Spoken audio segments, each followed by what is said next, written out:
அண்மைச் செய்தி. சென்னை வேளச்சேரியில் சாலையில் கணவருடன் நடந்து சென்ற பெண்ணிடம் பாலியல் சீண்டலில் ஈடுபட்டதாக இன்ஸ்பெக்டர் மணிமாறன் கைது செய்யப்பட்டிருக்கிறார். ராணிப்பேட்டையில் போக்குவரத்து காவல் ஆய்வாளராக பணியாற்றும் மணிமாறன் சென்னை வேளச்சேரியில் பெண்ணிடம் பாலியல் சீண்டலில் ஈடுபட்டதாக புகாரானது எழுதப்பட்டிருக்கிற நிலையில் இது தொடர்பாக அவர் கைதும் செய்யப்பட்டிருக்கிறார். கூடுதல் விவரங்களை செய்தியாளர் கதிரவன் வழங்க கேட்கலாம்.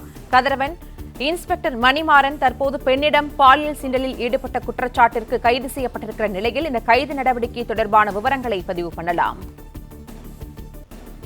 மது போதையில பெண்ணிடம் பாலியல் சீண்டலில் ஈடுபட்டதாக போக்குவரத்து காவல் ஆய்வாளர் சென்னையில கைது செய்யப்பட்டிருக்கிற சம்பவம் பெரும் அதிர்ச்சியை ஏற்படுத்தியிருக்கிறது.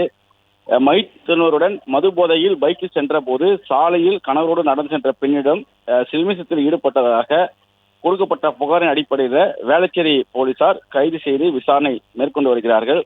வேளச்சேரியை சேர்ந்த இளம்பெண் ஒருவர் கடந்த 27ஆம் தேதி ஞாயிற்றுக்கிழமை தனது கணவரோடு உரண்டியம்மன் கோயில் தெரு வழியாக சென்று கொண்டிருந்ததாகவும், அப்போது மது போதையில இருசக்கர வாகனத்தில் பின்னால் அமர்ந்து வந்த நபர் இளம் பெண்ணிடம் பாலியல் சீண்டலில் ஈடுபட்டதாகவும் தெரியவருகிறது. உடனடியாக அவர் கத்தி கூச்சலிட்ட நிலையில அவரது கணவர் மற்றும் பொதுமக்கள் அந்த போதை ஆசாமியை பிடித்து விசாரணை நடத்திய போது தான் ஒரு காவல் ஆய்வாளர் தன்னிடமே தகராறு செய்தார் என்று மிரட்டிவிட்டு அவர் அங்கிருந்து தப்பியதாகவும் தெரிய வந்திருக்கிறது.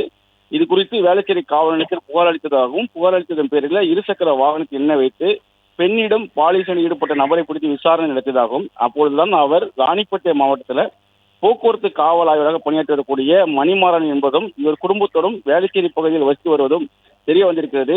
மேலும் போக்குவரத்து ஆய்வாளர் மணிமாறன் கடந்த ஞாயிற்றுக்கிழமை வேளச்சேரியில் உள்ள தனது வீட்டிற்கு வந்திருக்கிறார். அப்பொழுது தனது மனைவியின் சகோதரருடன் சென்று மது அருந்திவிட்டு இருசக்கர வாகனத்தில் செல்லும் போது கணவருடன் செல்லும் இந்த இளம்பெண்ணிடம் பாலியல் சீண்டலில் ஈடுபட்டதும் தெரிய வந்திருக்கிறது. அதன் அடிப்படையில் தற்போது மணிமாறன் மீது வழக்கு பதிவு செய்து அவரை கைது செய்து விசாரணையானது நடைபெற்று வருகிறது.